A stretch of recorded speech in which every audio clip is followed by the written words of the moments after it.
കല്യാണത്തിന് വെള്ളം വീഞ്ഞാക്കി. എന്തിനാ? അമ്മാരെല്ലാം കുടിപ്പിച്ച് മത്തരാക്കാൻ വേണ്ടിയായിരുന്നായിരിക്കും അല്ലേ? നന്നായിട്ട് വീഞ്ഞ് കുടിച്ച് കല്യാണം അടിപൊളി നടക്കട്ടെ, അതിനുവേണ്ടിയാണോ? എന്താണ് അവിടെ സംഭവിച്ചത്? യോഹന്നാൻ ശ്ലീഹ എന്താ എഴുതിയിരിക്കുന്നത്? ഇത് തന്റെ മഹത്വം വെളിപ്പെടുത്തിയ ആദ്യത്തെ അടയാളം. ശ്രദ്ധിക്കണം, എല്ലാവരും ശ്രദ്ധിക്കണം. വെള്ളം എന്നത് ദൈവത്തിന്റെ ആദ്യ സൃഷ്ടിയാണ്. ദൈവം സൃഷ്ടിയിൽ ആദ്യം സൃഷ്ടിച്ചത് വെള്ളത്തെയാണ്.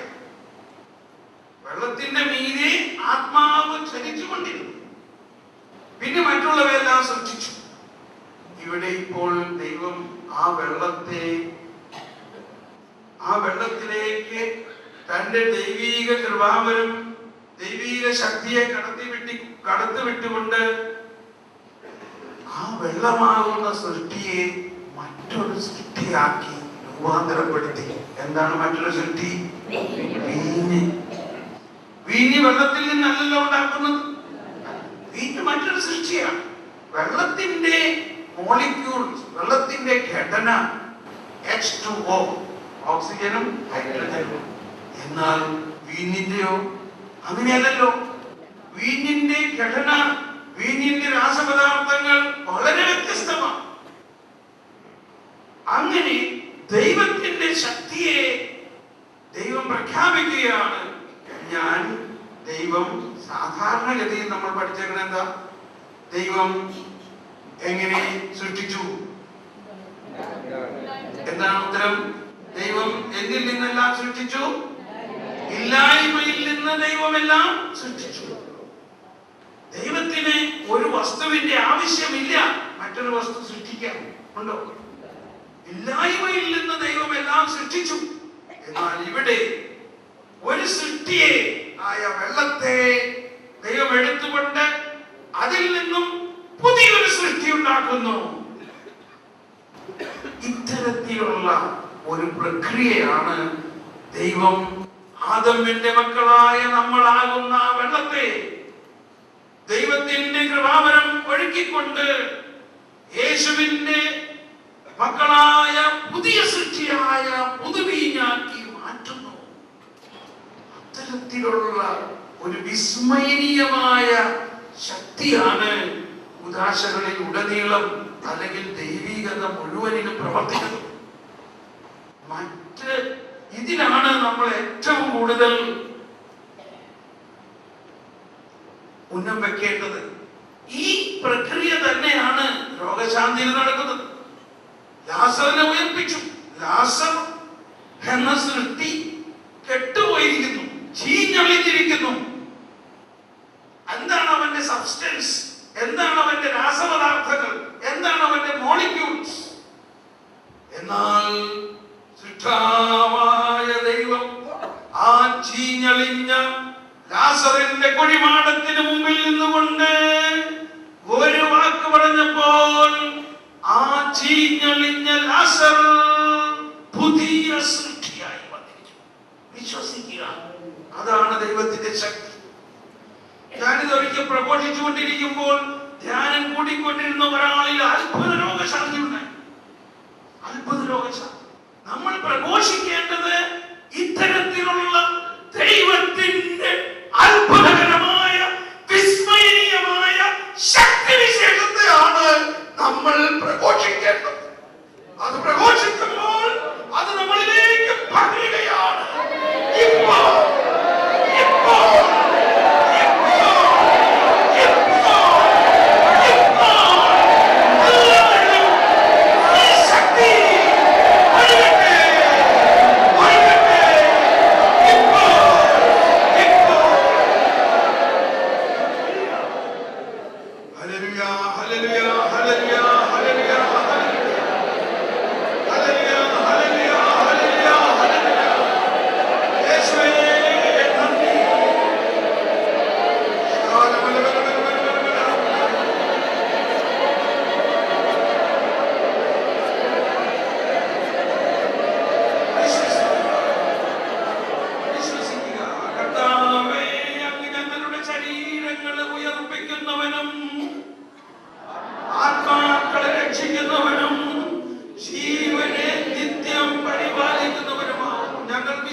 ഇപ്പോൾ ഞങ്ങൾക്ക് പുനരുത്ഥാനത്തിന്റെ അനുഭവം ഞങ്ങളുടെ മാമോദീസായിലൂടെയും ഞങ്ങൾ സ്വീകരിച്ച വിശുദ്ധ കുർബാനയിലൂടെയും പുനരുത്ഥാനത്തിന്റെ അനുഭവമാണ്.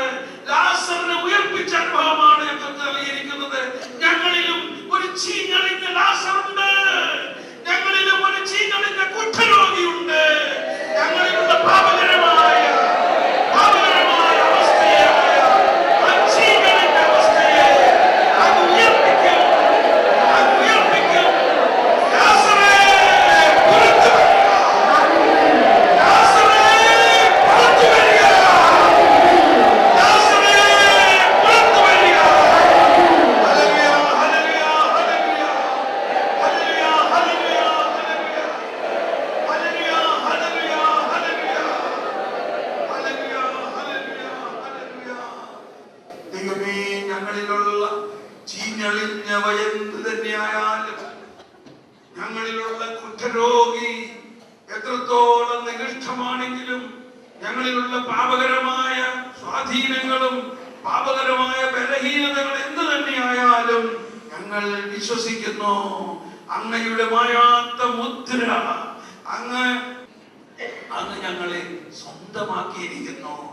അങ്ങ് ലാസറിനെ ഉയർപ്പിച്ച പോലെ, അങ്ങയുടെ ശക്തി വെള്ളം വീഞ്ഞാക്കിയതുപോലെ ഞങ്ങൾ ഓരോരുത്തരെയും വീര്യമുള്ള ഒരു പുതുവീഞ്ഞാക്കി മാറ്റും.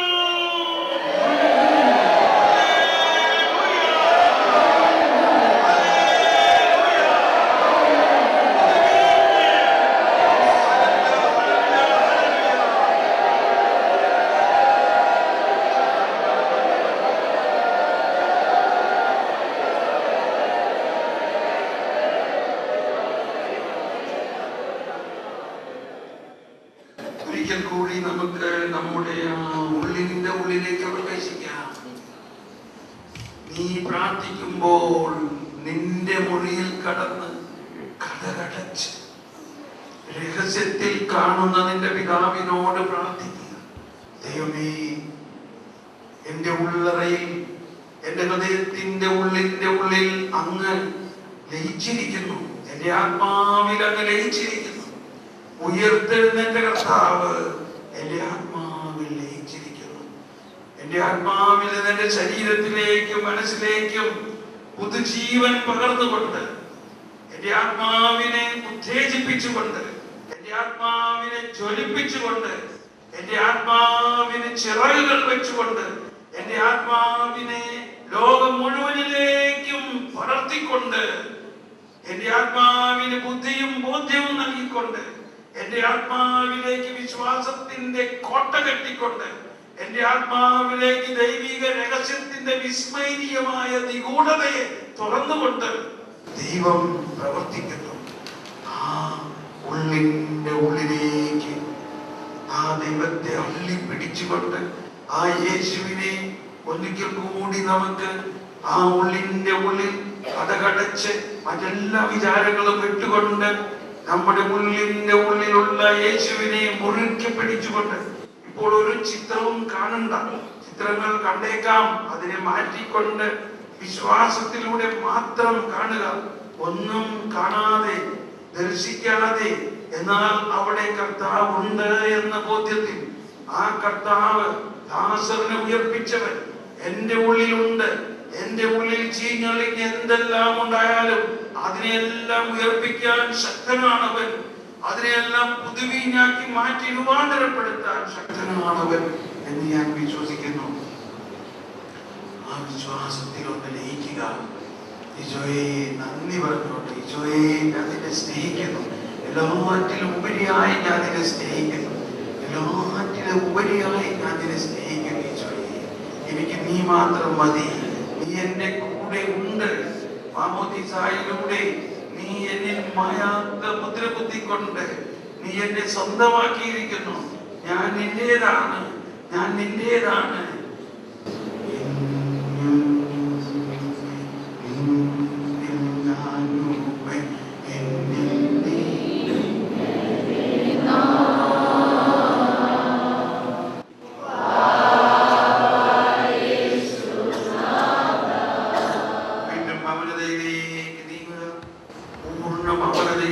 കണ്ണുകൾ ഉള്ളിന്റെ ഉള്ളിലുള്ള യേശുവിനെ ഒന്ന് ആരാധിച്ചുകൊണ്ട് ആ യേശു നമ്മളോട് സംസാരിക്കും. ആ യേശുവിനെ സ്നേഹിച്ചുകൊണ്ട്, യേശുവെ ഞാൻ അങ്ങേ സ്നേഹിക്കുന്നു, എന്നോട് സംസാരിക്കണമേ, അങ്ങനെ ദാഹിച്ച് പ്രാർത്ഥിക്കുക. ഇങ്ങനെ ഇന്നലെ നമ്മൾ ചെയ്ത പോലെ ഇനി ഇന്ന് നിങ്ങൾ മൗനമായിട്ട് ഇത്തരത്തിൽ ലയിച്ച് പ്രാർത്ഥിക്കുക.